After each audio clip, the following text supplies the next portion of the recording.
to me. I want her. And I think closer and closer.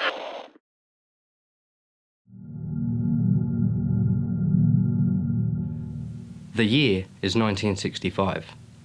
At an old family cabin, a woman just vanishes. There's no witnesses, no body, no explanation. Her husband never recovers. Now 20 years later, and scattered through the house are declassified case files, witness reports, and cutouts from old newspaper articles. He has a theory about what happened to her. He thinks she was taken by aliens.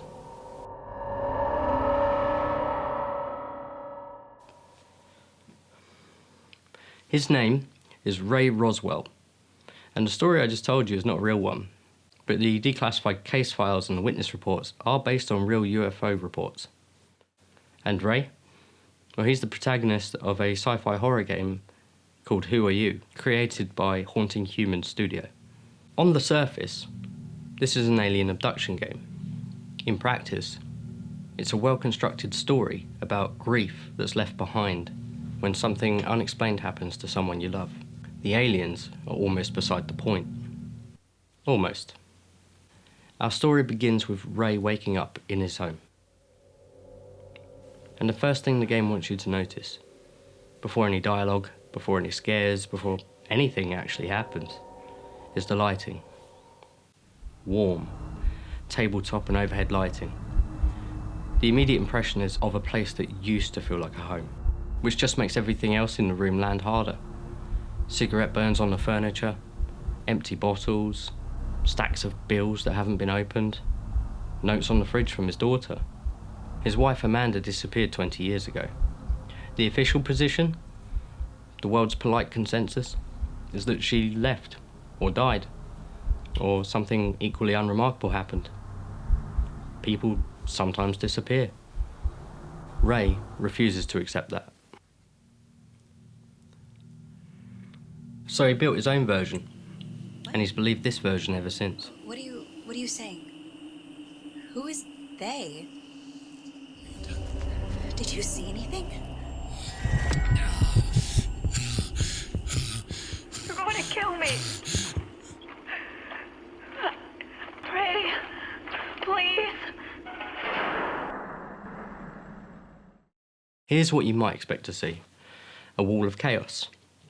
Conspiracy board energy. Red string. Scattered strands of evidence. The visual shorthand for this guy has lost his mind. But the game's more clever than that. The wall is the most organised thing in the house. And it's lit differently to everything else as well. It's brighter, it's colder, more clinical than the rest. Especially offset against the warmth of the rest of the house. And it's better maintained than the kitchen. And the case files on them? Real ones. Documented UFO sightings from the 1960s and 70s. Witness testimonies. Investigators who genuinely believed. The developers actually went and pulled those files. Al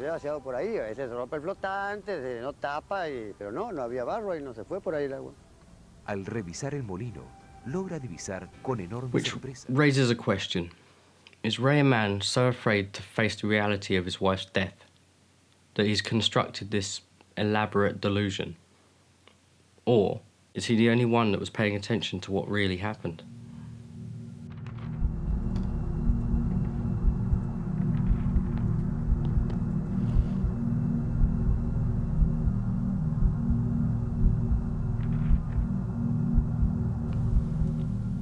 The game refuses to tell you, and the longer you spend in his house, the harder it becomes to tell which could be true.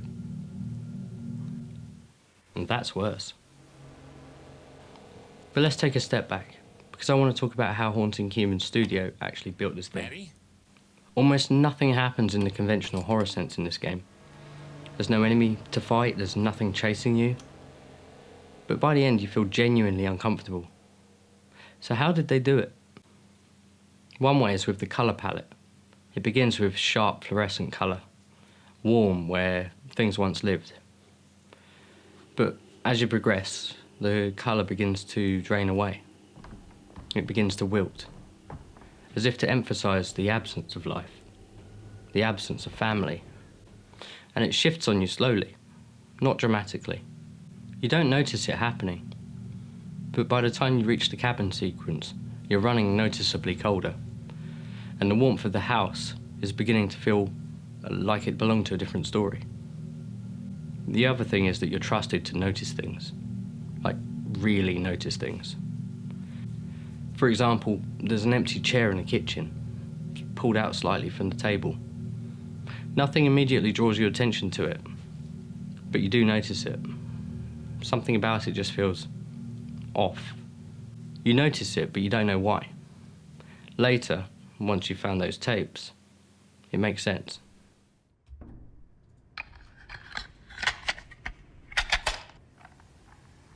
Sometimes he came back. Birthdays, Christmas.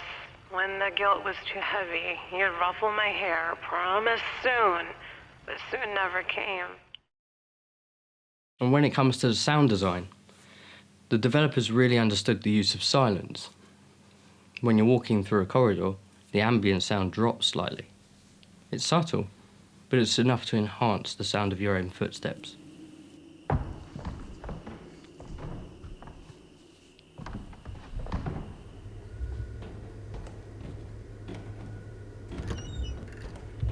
The silence stops feeling like silence. It begins to feel deafening. They build the normal first. The house, the light, the routine. So when something breaks that normal, you feel it the instant it happens. Where most horror games would rely on sound for the scares, Who Are You relies on the absence of it. Mattie is another interesting case, Ray's daughter. She isn't actually in the game, not in her adult form anyway. You don't meet her, you don't see her. She exists entirely in cassette tapes that she's left for you to find. The recordings are just her, sitting somewhere quiet, talking to him. First, Mom disappeared, then you did too. Grandma tried to explain. She said you needed time to heal. But I didn't understand. I only knew the silence of an empty seat at the table. I tried to become Mom for you. I wore her old dresses, learned her recipes, read her books. I thought if I looked like her, sounded like her, maybe you'd come home. Sometimes Grandma cried when she saw me tilt my head the way Mom used to. She said I had her smile. This is some of the best written script in the game. She doesn't condemn him, she doesn't forgive him. She just describes, in plain, accurate words, what it was like to grow up with a father who was technically present, but entirely somewhere else. Plain, accurate description can sometimes be the most devastating thing a piece of writing can do. And her audio is deliberately quiet. She speaks into the recorder the way people do when they're not sure if anybody is actually listening. In the evenings, trying You have to lean in to receive it. but out the window. And leaning in is how you build investment with someone you've never met. Sometimes the corn would fly in overnight. That's smart character building. So how well does it work? The game makes you think. It makes you theorize. Theory 1, Ray is right. His wife was abducted and aliens are real. That makes this an alien abduction horror story. Theory 2, Ray is wrong. His wife left or died, and the UFO stories are just that, stories, created by a man who cannot handle the immense grief that he's going through.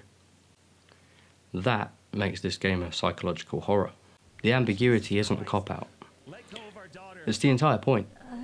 The moment Haunting Human Studio confirm it either way, the game becomes smaller. You're bleeding. Episode 1 comes to a close, and there's a choice to be made. An impossible choice. 2 figures invite you to follow them. One is Mattie, young Mattie, as she beckons you to follow her down the hall. Over here. The other is Amanda, your wife, and she's inviting you to follow her. What would you do? 20 years, no body, no explanation. Just a cabin and a question with no answer. Most people would have moved on, but not Ray. That's not obsession. That's what love looks like when it's run out of road. The aliens were never really the point. They were just a thing that took her. And what the developers understood is that the scariest thing in this game isn't what's in the sky. It's the empty chair at the table. Ray. It's the tape recorder in a room that nobody's coming back to. That's horror. The slow, quiet kind. The kind that doesn't need a jump scare. And it shows.